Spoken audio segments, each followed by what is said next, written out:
Hello, Oxford engineering and কনসালটেন্সির পক্ষ থেকে আমি সিদ্দিক আছি আপনাদের সাথে। সো আমরা গত পর্বে আমাদের স্ট্রাকচারটির মধ্যে সফট স্টোরি চেক দেখাইছিলাম। সো আজকে আমরা দেখাবো আমাদের স্ট্রাকচার টর্শনাল ইরেগুলারিটি চেক। তো টর্শনাল ইরেগুলারিটি চেকের জন্য আমরা প্রথমে ডিফাইনে যাব। সো ডিফাইন থেকে আমরা লোড প্যাটার্নে যাব, এখান থেকে ইকিউ এক্সে যাবো, এখান থেকে মডিফাই ল্যাটারাল লোডে যাওয়ার পর এখানে আমাদের এভাবে টিক থাকবে। তো আমরা এক্স ডিরেকশনের টিকগুলো উঠাই দিব, জাস্ট একটা টিক থাকবে, এরপর ওকে দিব। দেন এরপর ওয়াই ডিরেকশনে যাব, এখান থেকে মডিফাই ল্যাটারাল লোডে যাব। তো এখান থেকে আমরা ওয়াই ডিরেকশনে সবগুলো টিক থাকবে, অর্থাৎ আমরা যে অ্যাক্সেলারেশনে 0.05 এসেন্ট্রিসিটি ধরছিলাম এটা উঠাই দিব, সেই জন্য আমরা এইগুলাতে টিক দিব, আর এটাতে জাস্ট টিকটা থাকবে। এরপর আমরা ওকে প্রেস করব, এরপর ওকে দিব। দেন এরপর আমরা স্ট্রাকচারটাকে একবার চেক মডেল দিয়ে দেখি।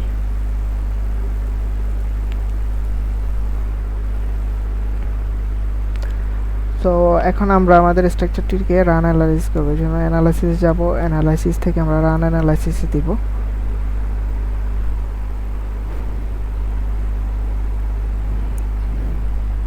তো আমাদের এখানে এসেন্ট্রিসিটির যে বিষয়টা সেটা হলো আমাদের টর্শনাল, অর্থাৎ আমাদের টর্শনাল ইরেগুলারিটি চেকের যে বিষয়টা সেটা হলো আমাদের যদি এক্স ডিরেকশন বা ওয়াই ডিরেকশন দুটোর মধ্যে আমাদের টর্শনালের রেশিওটা 1.2 এর বেশি আসে, সেটা টর্শনাল ইরেগুলারিটি হিসেবে বিবেচনা করা হবে। আর যদি 1.4 আসে তাহলে এটা এক্সট্রিম টর্শন। তো এক্ষেত্রে আমাদেরকে কলামের সাইজ বাড়াতে হবে বা আমাদের টর্শন রেজিস্ট করার জন্য শেয়ার ওয়াল দেওয়ার প্রয়োজন হতে পারে। তো আমাদের এটা ছোট একটা স্ট্রাকচার, এখানে টর্শন আসার সম্ভাবনা নাই। তো আমরা এখন চেক দিব, বা আসলেও আসতে পারে। তো এখন আমরা দেখি। তো আমরা এটা দেখার জন্য আমরা এখান থেকে ডিসপ্লেতে যাব, এখান থেকে শো টেবিলে যাব, শো টেবিল থেকে আমরা যাব অ্যানালাইসিস, অ্যানালাইসিস থেকে আমরা রেজাল্টে যাব, রেজাল্ট থেকে আমরা ডিসপ্লেসমেন্টে যাব, এখান থেকে স্টোরি ম্যাক্স অ্যাভারেজ দিয়ে ওকে দিব।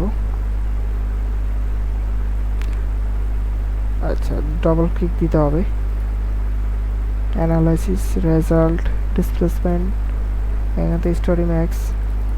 আচ্ছা, এটা এখানে না আসলে আমরা এখানে যাব, এখানে টেবিলে যাব, টেবিল থেকে এখানে এই যে অ্যানালাইসিস যাব, অ্যানালাইসিস থেকে আমরা রেজাল্ট, এই যে রেজাল্টে যাব, রেজাল্ট থেকে এই ডিসপ্লেসমেন্টে যাব, এখানে story max average double click করব। এরপর এখানে আমরা ডিরেকশন এক্স দিব, এখানে লোড কেসের উপর রাইট ক্লিক করে এখান থেকে আমরা ওয়েন এক্স ইকিউ এক্স দিব, অর্থাৎ এক্স ডিরেকশনের জন্য আমরা এসেন্ট্রিসিটি দেখব। তো ওকে, এরপর আমাদের এখানে আমরা দেখতেছি যে আমাদের ফার্স্ট ফ্লোরে এসেন্ট্রিসিটির যে রেশিওটা সেটা 1.19, অর্থাৎ আমাদের 1.2 হলে এটা ফেল। তো আমাদের 1.19, তার মানে ঠিক আছে। এটার মধ্যে 1.18, 1.16, 1.15, 1.14, অর্থাৎ আমাদের এক্সট্রাকশনে এসেন্ট্রিসিটি টর্শনাল ইরেগুলারিটি নাই, সরি এসেন্ট্রিসিটি না, টর্শনাল ইরেগুলারিটি নাই বললেই চলে। যদি 1.2 হতো তখন যে আমরা টর্শন বিবেচনা করতাম, যেহেতু 1.2 না তার মানে ওকে। এরপর আমরা এখানে ডিরেকশনে রাইট ক্লিক করে এখান থেকে, আচ্ছা এরপর আমরা এখানে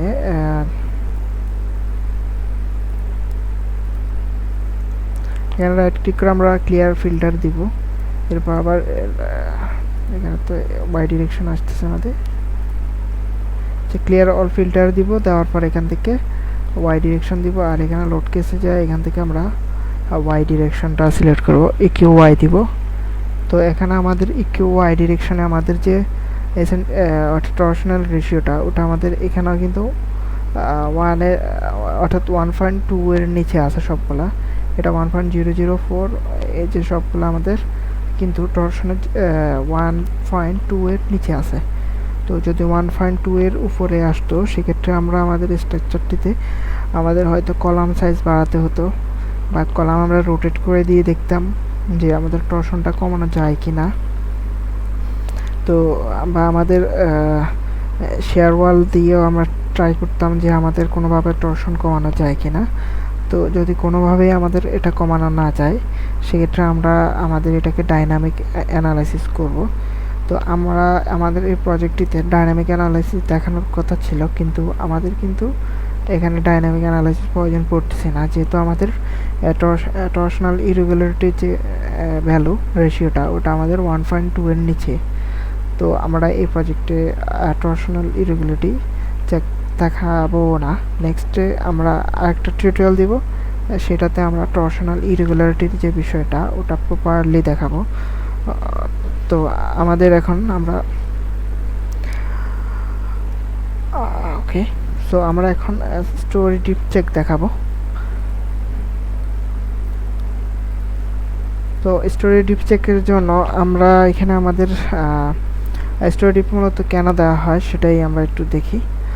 অর্থাৎ আমাদের উপরের ফ্লোরের সাপেক্ষে নিচের ফ্লোরের ডিসপ্লেসমেন্ট বোঝানোর জন্যই এটা দেওয়া হয়। এটা আমাদের সাধারণত আর্থকুইক এবং উইন্ডলোডের জন্য দেওয়া হয়, তবে উইন্ডলোডের জন্য না দিলেও চলবে, বাট আর্থকুইকের জন্য দিতে হবে। তো এখন আমরা আমাদের এই বিএনবিসি থেকে দেখব এটার লিমিট কত আমাদের। তো আমাদের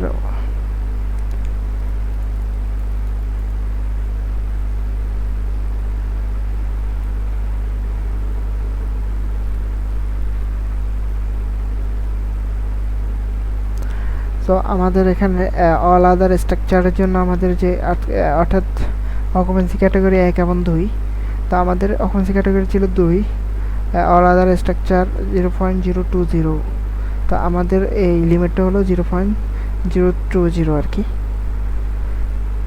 তো এখন আমরা ETABS-এ যাব।